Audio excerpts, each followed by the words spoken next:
Ladies and gentlemen.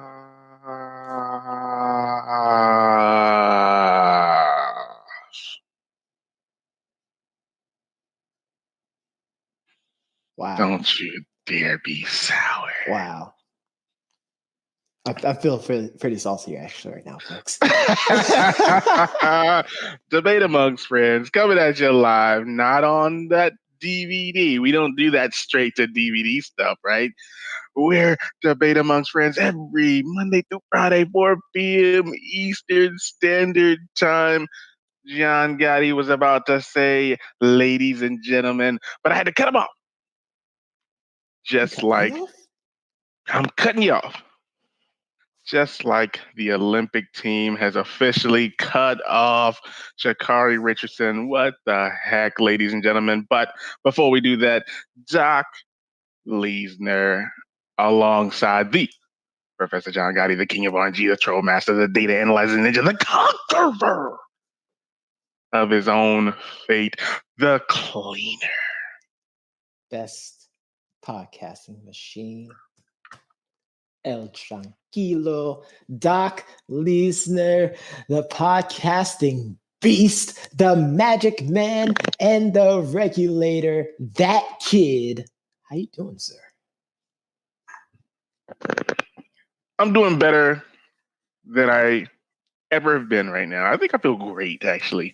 It's Wednesday. And maybe because I used to be Dr. Wednesday Night, maybe I just come alive on Wednesdays. The original day of Debate Amongst Friends, back in the heyday, 6 seasons ago, when we were going 4 hours long on these shows. Okay, I'm exaggerating just by an hour, right? I'm exaggerating just by an hour. You Okay. Doc is a huge fan of pro wrestling. 3 hours long. We used to do this show, but that's not where we're not here to dive into the history. We're here to talk about the sports. New update on the Sha'Carri Richardson Olympic relay team. Her Olympic dreams for this year in Tokyo. I guess it would be the next two. It's the next 2 to 4 years. Absolutely deleted, and I can't say that with adulation.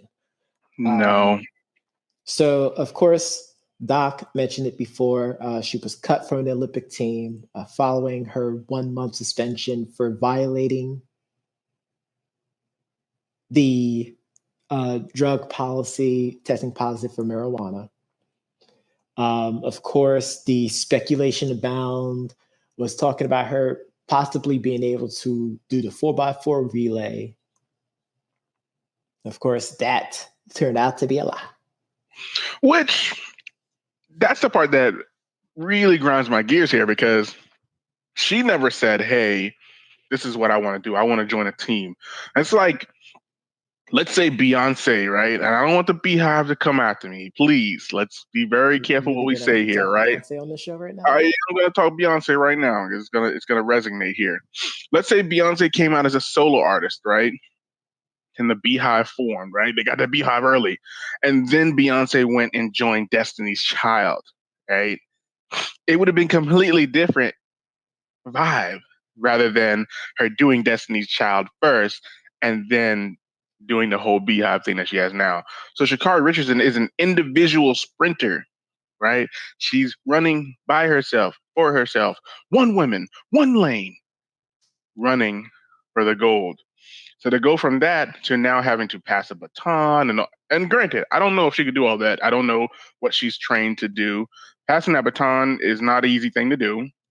The rhythm, the timing, and these other girls who have been actually qualifying for this have been training and practicing for this. So for them to even speculate that she was interested kind of does a disservice to those other girls who have been busting their butt to do that particular team race specifically.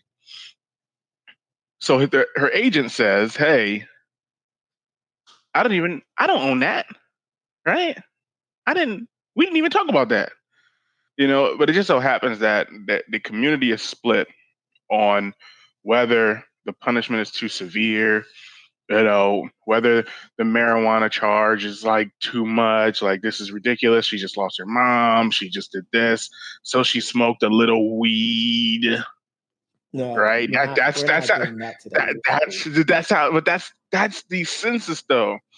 That that statement, that Stephen A. Smith line, that exact wording, that phrasing, that voice, that tone, that's one half of the argument. The other half is you do the crime, you pay the time. Right? Hey, it's still illegal. She broke the rules. Get her out of there. Right? So this is just a fine line between, that I'm gonna say it not in that way, but that black and white issue where there's a major gray area, Mhm. right? Where people are like, well, she lives in a state where it's legal, right? She lives in a state where it's legal, but the competition committee says, hey, I don't care where you live at. These are our rules.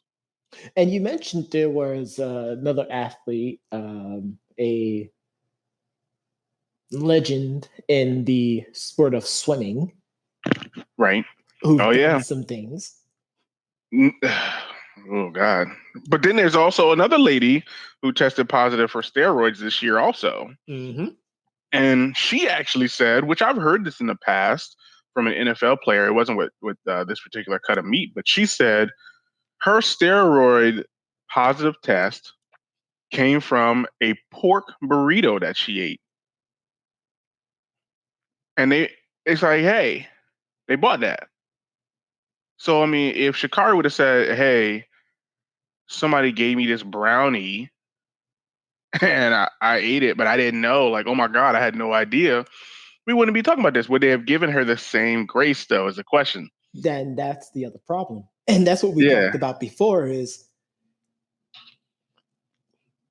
whether or not this is to the benefit of the competition. right. Because competition knows she's fast and you can't teach that. You really can't. And her style, her swag, like, I think Exactly. So I think they it were comes looking down forward to, to it. do you want someone with that type of personality to be standing up on stage on the Olympics? You This have is to what I ask was these questions. this is what I would say because my wife brought it up to my attention maybe last Shout week. out to the wife. Oh yeah. She said when she was younger, she was a big FloJo fan, right? Big FloJo fan. And she had a FloJo doll, you might have a poster. And it's like, this is kind of robbing individuals. I know that the marijuana part is not something you want to, I guess, highlight No. or, you know, push on young kids, but some kids who aren't reading the news and don't know anything, they are saying, I want to be like that orange haired woman, mommy. I want to run in the Olympics like Sha'Carri, right? It's the same thing as Serena. Hey, I want to play tennis. People, we talked about this, the resources. People don't have the resources to play tennis. Certain track teams don't have the resources to do certain events. Yep. So it's like, a kid growing up is like, hey, I want to run like Sha'Carri, right? Now it's like, oh, Sha'Carri got in trouble. I don't know if I want to do that anymore. Oh Right? man. Because she's not there. Something still doesn't smell right with this whole thing. Yeah, And you kind of alluded to that, and it's kind of what I was talking about is whether or not the Olympic Committee really wants someone, like that to be their poster child from these Olympics. poster child. Poster child. You have to think about it. You have to think about it cynically at this point. And that's the part that stinks. And that's the part that really, really hurts because it's like, she's really good. She is. She is really good.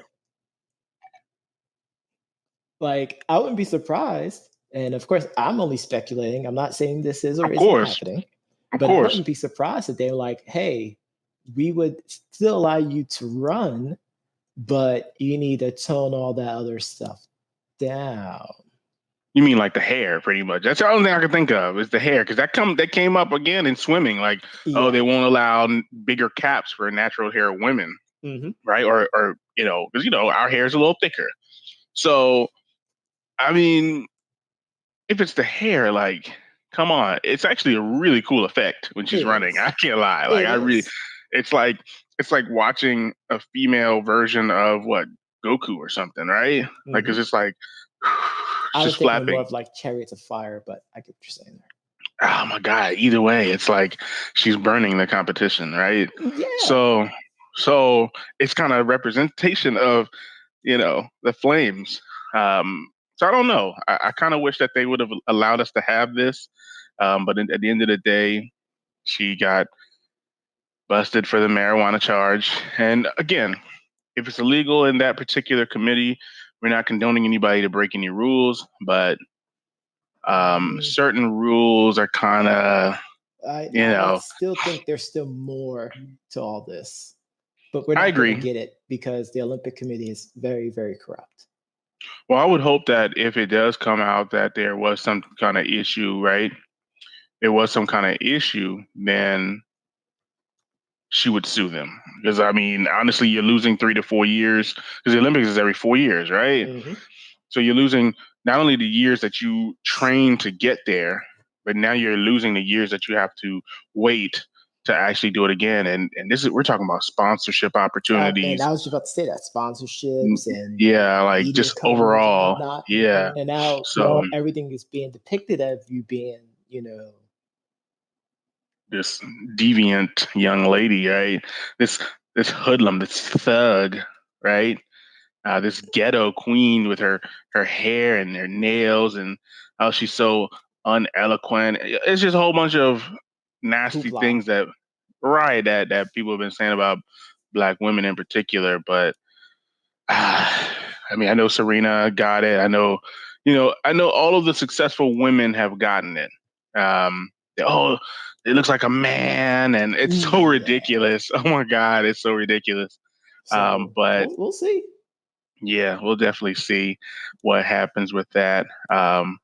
But one thing we did see, Johnny, we saw the Phoenix Suns domination. Clap, clap, clap, clap, clap. Domination. Clap, clap, clap, clap, clap. And speaking of mother flipping crowd chants, can we start the day off here? Can we start this segment off with that beautiful symphony of Phoenix Suns fans counting Giannis down? Counting him up. Oh my God. I mean, counting him up. It was almost like watching the WWE back in the day when the person used to get on top of the player and just 1, 2, and just punching them. Oh my God. Like 10 punches on the 10 punches. Oh my God. It was so hilarious. But shout out to that's probably one of the greatest things. And I'm sorry, but it sounds like I'm going to play you out here, Phoenix Suns fans. But it's probably the greatest thing you've ever done. I said I did say I was going to apologize in advance because I ran out of apologies yesterday. And that was Doc Music, ladies and gentlemen. But I will say this. We both had the Suns winning game 1. We did. I had them by 7. This game should have been decided by 20. But, of course, the Suns let up. They didn't let up. Because by, like, midway through the third, it was 20-something points. They had a 20-something point lead. And they brought it down to like 9. I don't think the Suns let up. I really finally believe that our yelling at the TV or the tablet or however we were watching it, even what we said in maybe one or two, both of the previous matchups with the Bucks, we've been screaming at our respective devices. Mike Budenholzer, will you please move Giannis to the 5? Move him to the 5. I mean, it was so clear. It was like clear as day. Monty Williams says, hey, remember, you know what, before I say that, remember in A Waterboy when the kicker was like, you know, I'm not Be gonna extra say careful it. about what you're about to Yeah, say I'm not gonna say it. there. Listen, I'm gonna say Bish, Bish, right? Mm. Bish, Helen, Bish, She gave me the Bish. stinky eye too. Wow, Who's my this is getting Bish, for real, right? folks. Listen, who's my Bish? Who's my Bish? There's my Bish. And I felt like the Suns did that all night long. It's very unfortunate. And Brooke Lopez, Bobby Portis, Mr. Connaughton, Mr. Forbes, I'm not calling you bishes as men, but you were the delegated bish of the night. They weren't going after Giannis. They weren't going after PJ Tucker. They weren't going after Middleton. They weren't going after Drew Holiday. They were going after four bishes in a pod. I Well, called them they went after Tucker a little bit too. They did get after very Tucker a little rare. bit. It was very Tucker rare. stopped defending them. That's what happened. It was so rare. It was like, we want, it was like Ric Flair said, we want you all night long. After what happened to Brooke Lopez, PJ All Tucker was night. like, nah, fam, I'm good. I'm just going to defend so and so over here in the cut. Y'all can handle this. They were moving Giannis to the corner. And Giannis is like, what the heck, right?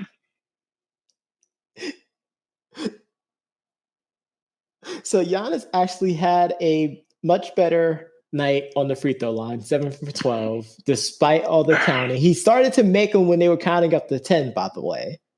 I felt like he did better with the counting. Maybe it helped him breathe a little bit. Again, the problem is when he's about to actually like pull up to shoot it, he hesitates. And when he hesitates, that means he's thinking about it. And when he's thinking about it, that's why he misses. But I felt like that's what helped. He had a flow through with the shot, which helped out. Even his 3-point shot, the first one was horrible, but the second one was so much better. And that might be because he didn't really use his legs as much. Because granted, like when you see Kevin Durant shoot, it's so natural and pure. Which I think Giannis should be spending as much time with Kevin Durant as he possibly can to learn how to actually score. But then again, Kevin Durant's been scoring his whole life. Giannis has been playing great defense his whole life and attacking the basket. But however, this particular team doesn't want to attack the basket. They all want to shoot threes. Let's talk about this. Chris Middleton, 5 for 12. Drew Holiday, 0 for 4. Mr. Step Back himself. Giannis, 1 for 2. PJ Tucker, 1 for 2. Brooke Lopez, decent 3 for 5. Pat Connaughton, 2 for 4. Bobby Portis, 1 for 2. Brian Forbes, 2 for 4. And Jeff Teague, 1 for 1 for a total 16 of 36 from 3. Pathetic. And like I said, I know 44%. Sure. I know that they're going to shoot better. Awful. I know they're going to shoot better next game. Obviously, Chris Middleton still 29 points, 7 rebounds. From 3 for the game is really, really good. Like no, absolutely. If you're a coach, you can live with that. You can live with that.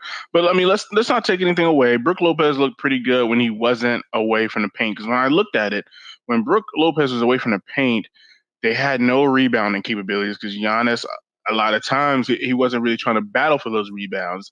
But he still wound up getting 17. I will say on the other front, as far as offensive rebounds, I would say they weren't getting a lot of offensive rebounds because obviously Brooke Lopez was out there shooting threes. Even though he only shot 5, there were a lot of times where he was just standing out there, kind of out of the way. And the Suns take advantage of this. And I think I mentioned it to you yesterday. I was like, I happen to love when Chris Paul yells, "Get up," to like Ayton or whoever the big is, telling them to get up for that rebound. And he's been doing it for years. Yeah. It's a very, very small detail that people don't actually really give him credit for. But I guess since he was on the Rockets, I've heard it for years. And when he says "get up," he was doing the same thing in New Orleans as in the Clippers also. Yeah, the Clippers. Yeah. But of course, I wouldn't notice that because I hated him. Right? I hated him. because they was always beating my Rockets. So when he joined the Rockets, I was like, okay, now I can appreciate Chris Paul. And now in his 36th, year of age, playing for this number of teams, seeing him dominate and use their strategy to perfection. Yep. Who is my bish? Yeah. Who is it? It's you, Between Brook Chris Lopez. Paul and Devin Booker, who they went 14 for 14 from the free throw line, by the way. They did the same thing. Oh my God. It was the same thing. In fact, they went 25 for 26 from the free throw line, 96% from the free throw line last night. I love it. That makes me very happy. And there were some foul calls that weren't called. You had some epic reactions to some of the shots. I know the one that you were just like, I don't know why Giannis did it, was when Chris Paul put Giannis in jail. Yeah, that's what you said. Yeah. The one. I mean, I hated it for Giannis, but it was school was in session. It was last night. It was a coaching clinic until the fourth when Mike Budenholzer. Yeah, but they finally made an adjustment. Like, make the adjustment. Like, you see it. Like, I understand, but you see it. And the thing is, Monty Williams is so smart because he's like, all right, I'm going to take Chris out, right? But I'm going to let Devin Booker stay in. Mm-hmm. I'm going to take Devin Booker out, but I'm going to let, Chris stay in. So they were able to run that pick and roll pretty much all night long. So to me, I just felt like they had their ticket. It's like, who's my bish? You are, Brook Lopez. Bobby Portis was a little better, but even he felt the wrath. He got the wrath too. He felt the wrath. And then was like, yeah, man, they got to put Bobby Portis out there. I'm like, I don't know. To try it. Because Chris Paul is in that mood. And when he got in that mode, there is nothing. To try it. Prof means nothing. Anyone who is wearing a Bucks jersey could do. And the thing about it that's so crazy is that Chris Paul always steps, for the most part, to his left to shoot he doesn't do step backs, he does step to the side. So I feel like he always steps left and shoots. But people always kind of just let him do it. I guess it's such a shifty move. He creates so much space on that particular movement. But I mean, he was cooking them. So then they finally make the adjustment. They bring the score down within 10. Then what does Monty do? Monty says, we just have to find a new bish. And it just so happens that it was Connaughton, right? It was Forbes. Like, these are the new guys. Hey, you want to put Giannis at the 5? Then this is what we're going to do. We're going to move Ayton. We're going to move Frank the Tank, which shout out to Frank the Tank getting in. We're going to move him, and we're going to say, hey, get out of there. Let's move Giannis out of there, and let's work Connaughton. Let's work Forbes. Nothing against their defense, but let's work these guys. So outside of that, I thought the game was really, really good. I'm glad I got a chance to stay up and actually watch it. It was really good. The fan interaction was fantastic. And to me, if the Bucks don't address what happened, they could potentially get swept. That's my take. I don't know and I exactly. Can respect your take, but here's the problem, though. All the Bucks had to do, and I said this time and time again last night, all they had to do was follow the block, CJ. I'm joking. That was the San Andreas line. All they had to do was incorporate the same strategy they did in the Hawks series and just put Giannis back in there. But they went right back to what they did prior to Giannis' injuries, and they got burned. They felt the heat of the sun. No, absolutely. I don't think so. Honestly, I felt like they tried. Like you saw that one play where Giannis is trying to back in Jay Crowder, and he got called for the offensive foul. I felt like that was their Taking the foul. evening. He definitely took the foul, but that was their evening in the post. And the Suns just took advantage of it, man. Like I said, and I knew that the Bucks would go cold, right? That's the whole thing. That's the whole thing with their step backs and what they do. Like they go cold. Do I expect them to come out with a different strategy? Yes. Unfortunately, they'll probably have to potentially sit Brook Lopez, which will really hurt, right? Or they're gonna have to do what they did to Trae Young and trap every time a pick and roll is done. That's the only thing that they would be able to Who are they do. going to trap? They're going to trap Chris Paul? Devin Booker's going to kill They him. would have to. They would have to, though. They would have to swing. They would have to almost make, and this is very dangerous also, but they would they would have to make Miles Bridges and Jay Crowder beat them. So it's going to rotate, right? They're going to trap. They're going to rotate to Booker. They're going to rotate, make sure Ayton is covered, right? And now you're asking they're trying to lock down 3 people. Listen, that's the only thing they can do. They can trap and I CP3. think that's beyond what Mike Budenholzer can do from a mental capacity. Well, I can't control that, but that's my opinion. That's what they did with Trae Young when he was picking. Are you calling the Suns in 4? I'll give it the benefit. Is that your read right now? Is that happening?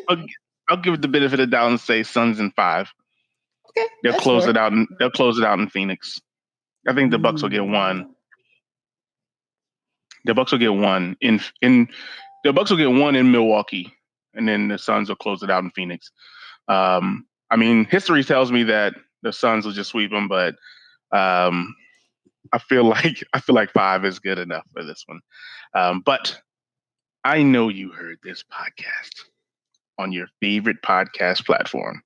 If you didn't, you can always go to our website at www.debateamongstfriends.com to review this episode as well as all of the previous. Be sure to tune in Monday through Friday, 8 a.m. Oh my God, I was about to give office hours again. My office hours are from 9 to 5. This particular show, Monday through Friday at 4 p.m. Eastern Standard Time. I'll be sure to tune in tomorrow for more news, more analysis, and the reads.